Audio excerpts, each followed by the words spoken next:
Hello दोस्तों, जैसा कि हम लोग इस प्लेलिस्ट में बात कर रहे हैं एलडीई की और हमें सॉल्व करना है लीनियर डिफरेंशियल इक्वेशन को, जिसमें हम देख रहे हैं कंप्लीट सॉल्यूशन और जो कि होगा CF प्लस PI। और अब तक जितनी भी वीडियो थी उसमें हमने बात की कुछ इस तरह की इक्वेशन, जिसमें d⁻n plus d⁻n-1 plus d+1 y equal to 0 था, जिसमें जो हमारा कंप्लीट सॉल्यूशन आ रहा था वो आ रहा था CF के बराबर। लेकिन जो अब इक्वेशन हम लोग देखेंगे उसमें कुछ इस तरह की बात होगी, d⁻n plus d⁻n+n-1 and plus d+1 y equal to q(x), जिसमें हमारा CS होगा वो होगा CF प्लस PI के बराबर, क्योंकि ये वाला पार्ट हमें देता है CF और ये पार्ट देता है हमें PI। लेकिन इस केस में ये वाला पार्ट था 0, इसलिए इसमें PI नहीं आ रहा था। अब हमें इस इक्वेशन का कंप्लीट सॉल्यूशन निकालना होगा तो हमें चाहिए होगा CF और PI दोनों, लेकिन हमने CF निकालना तो पहले ही सीख लिया है इस केस से। अब बात करते हैं हम लोग PI की। तो दोस्तों देखते हैं हम लोग पार्टिकुलर इंटीग्रल निकालने के तरीके को। कंसीडर करते हैं इस इक्वेशन को d⁻n plus d⁻n-1 plus d+1 y equal to q(x). अब यहाँ से हम लोग y/PI लिख सकते हैं 1/d⁻n plus d⁻n-1 plus d+1 q(x). अब हमें डील करना है इससे। इसके लिए हमें 5 केसेस होंगे, हम लोग सारे केसेस देख लेंगे और PI ख़त्म। लेकिन उसके पहले हम ये बात कर लेते हैं ये केस आते क्यों हैं। जैसे कि अगर हम बात करें, अगर हम लोग एज्यूम कर लें इसको f(d), क्योंकि ये तो फंक्शन पॉलिनोमियल है D में, इसलिए अगर हम बोल दें इसको f(d) और f(d) हो D के बराबर, और हमें पता है D होता है d/dx। सो 1/fd क्या होगा, 1/d जो कि D इनवर्स, और उसको हम लिख सकते हैं इंटीग्रेशन ऑफ dx। लेकिन अगर यहीं पे जो हमारा fd होता कुछ ऐसा d² + 1, हमारा fd हो जाता 1/d² + 1। तो अगर हमें इसको इंटीग्रेशन के फॉर्म में लिखना हो तो ये पॉसिबल नहीं है। इसलिए ऐसे fd को हैंडल करने के लिए हमारे पास केसेस हैं जो कि इस फंक्शन पे डिपेंड करता है। तो देखते हैं पहला केस 1। अगर जो हमारा qx दिया हो कुछ ऐसा हो, qx इक्वल टू e⁻ax, तो ऐसे केस में अब यहाँ पे हम लोग y/PI लिख सकते हैं 1/fd e⁻ax। और इसको सॉल्व करने के लिए हम लोग d को रिप्लेस करते हैं a के साथ और लिख देंगे हम लोग 1/fa इंटू e⁻ax, और हमारा PI फाइंड हो गया। कंडीशन ये होगी बस, जो f(a) है इक्वल टू 0 नहीं होना चाहिए। अगर ये 0 हो गया तो ये तो डिफाइन नहीं होगा, इसलिए ये कंडीशन, इसलिए हमारा f(a) 0 नहीं होना चाहिए। लेकिन अगर सपोज करते हैं कि हमारा f(a) 0 हो ही गया, इफ़ f(a) इक्वल टू 0, तो ऐसे केस में हम लोग जो y/PI लिखेंगे वो होगा x टाइम, मतलब जो भी वेरिएबल होगा उसको लिखेंगे इंटू 1/f'(a), यानी कि पहले इसको f(d) को डेरिवेट करेंगे और उसमें a पुट करेंगे इंटू वही e⁻ax।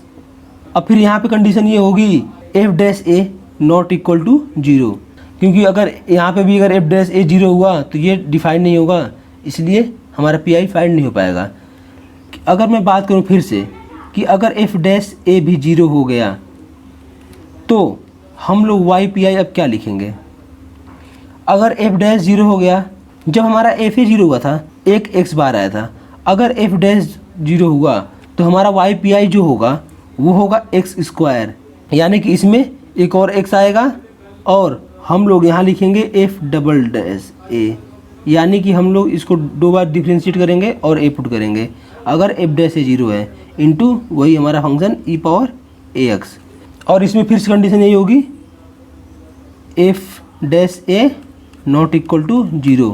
आगे भी अगर ये 0 होता है तो फिर हम लोग यहाँ पे सेम प्रोसीजर यहाँ पे एक्स क्यूब करेंगे और यहाँ पे थर्ड डेरिवेटिव आएगा और इसी तरह करते जाएंगे जब तक ये कंडीशन फॉलो ना हो। दोस्तों ये रहा केस 1। अब बात करते हैं केस 2 की।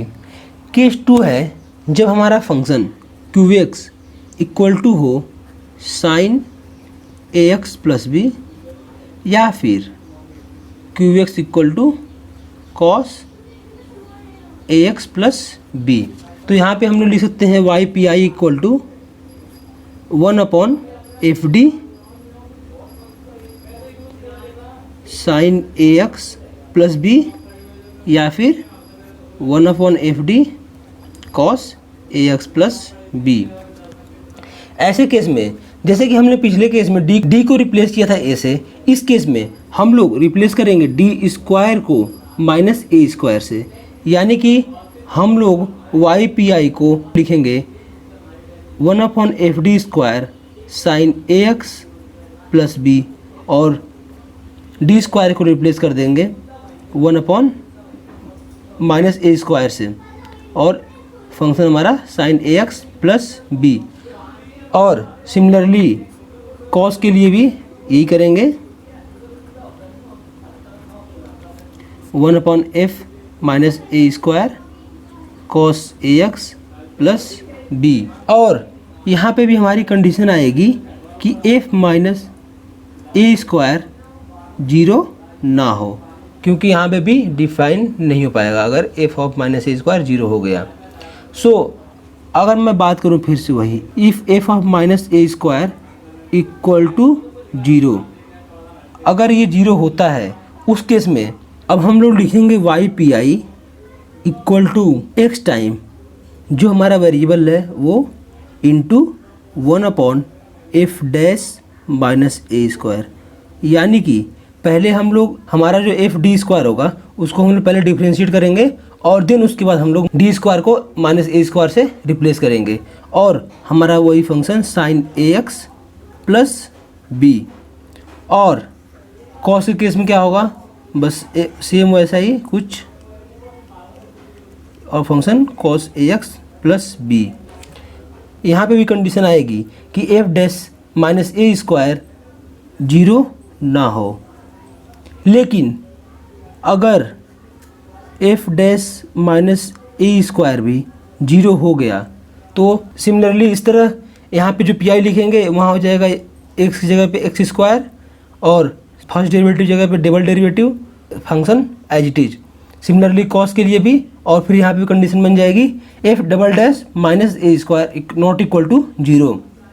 अगर हम थोड़ा इसकी बात करते हैं D square equal to minus A square, इसको रिप्लेस कैसे करना है, तो उसके लिए अगर हमारे पास फंक्शन दिया हो F D equal to D cube plus 1, तो अब हमें पुट करना है D square equal to minus A square, इसको हम लोग लिख देते हैं वाई क्यूब डी क्यूब को D square into D plus 1। तो अब यहाँ पे मिल गया हमें डी स्क्वायर, वहाँ पर रिप्लेस कर देंगे माइनस ए स्क्वायर से। सो हमारा यहाँ पे बन जाएगा minus A square D plus 1। ये थोड़ा बेसिक बातें हैं रिप्लेस करने के लिए, और आगे की बात हम लोग जब सवाल करेंगे उसमें देखेंगे। अब बात करते हैं हम लोग केस 3 की, जिसमें अगर हमारा जो क्यू एक्स हो वो हो कोई पॉलिनोमियल। ऐसे केस में हम लोग वाई पी आई लिख पाएंगे 1/एफ डी और क्यू एक्स। इसको सॉल्व करने के लिए हम लोग एफ डी को ऊपर ले आएंगे, यानी कि Y P I equal to 1/एफ डी माइनस 1 और क्यू एक्स। अब हम लोग इसको एक्सपेंड करेंगे इन एस्केंडिंग ऑर्डर। इसको समझने के लिए हम लोग एक एग्जाम्पल लेते हैं। अगर हमें निकालना हो पी इस लीनियर डिफरेंशियल इक्वेशन का, तो हम लोग y लिख पाएंगे, यानी कि y P I D square plus D x square plus 2x, और इसको लिख सकते हैं हम लोग D plus 1 x square plus 2x, जो कि और 1/d इसको लिखेंगे d प्लस 1 का power -1 x square plus 2x। और जैसा कि हमने यहाँ बात की थी, हम लोग इन्वर्स बनाने के बाद उसको एक्सपेंड करेंगे, यानी कि हम लोग इसको भी एक्सपेंड करेंगे, जो कि होगा 1/d 1 - d plus D square D cube and so on x square plus 2x। अगर हम लोग इसको मल्टीप्लाई करें इसके साथ, तो ये होगा simply x square plus 2x।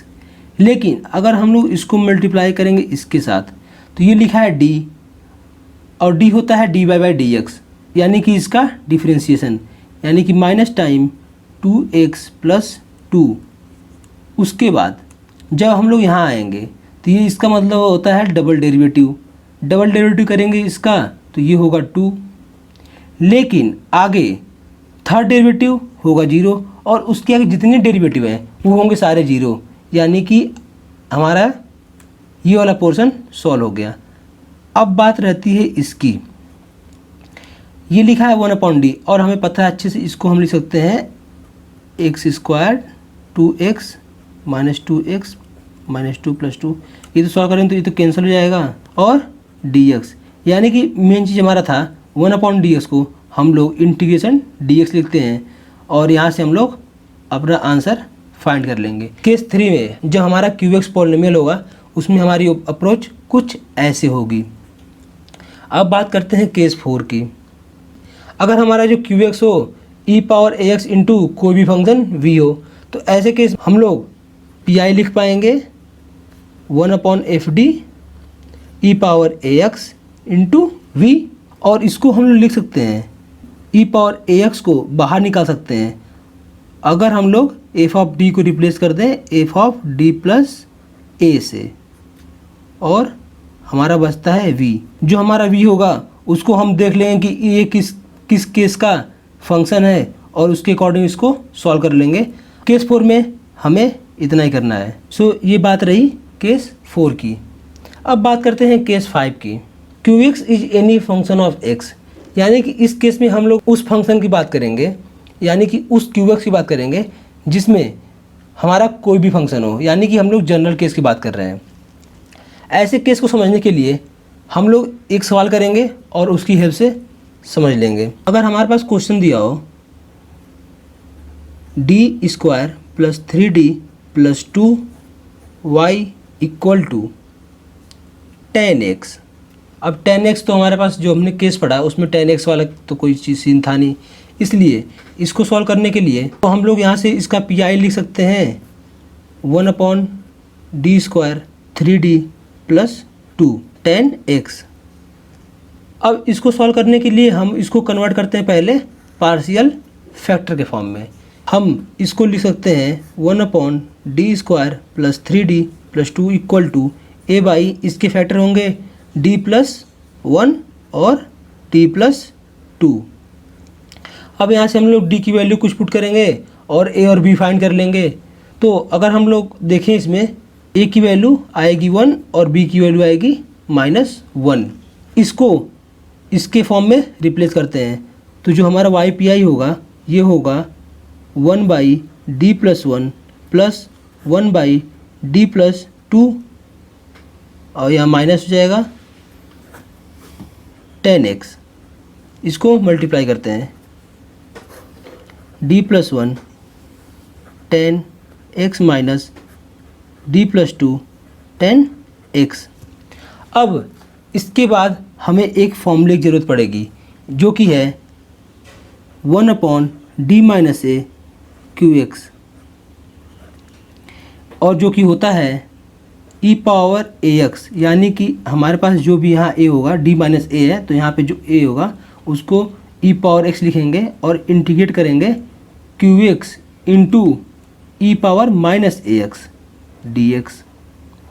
सो हम लोग इसको सॉल्व करने के लिए इसको यहाँ लिख सकते हैं ई पावर ए एक्स, यहाँ पे ए है -1, इसलिए यहाँ पे होगा E minus A X integration of 10x into E power plus X D X, और इस केस में होगा minus time E power -2x 10x E power 2x D X. और इसको हम लोग सॉल्व करेंगे और हमारा पी फाइंड हो जाएगा। सो इसको जब सवाल करेंगे तो अच्छे से सॉल्व करेंगे। अभी कॉन्सेप्ट समझने के लिए इतना ही बस। 5 वाले केस में कुछ ऐसी अप्रोच रखेंगे। अब अगली वीडियोस में हम बात करते हैं इन्हीं सारे केसेस पे क्वेश्चन, जिसमें हम लोग अलग अलग केस और मिक्स केस पे सवाल करेंगे, जिससे हमारा पार्टिकुलर इंटीग्रल का कॉन्सेप्ट क्लियर हो सके। Thank you.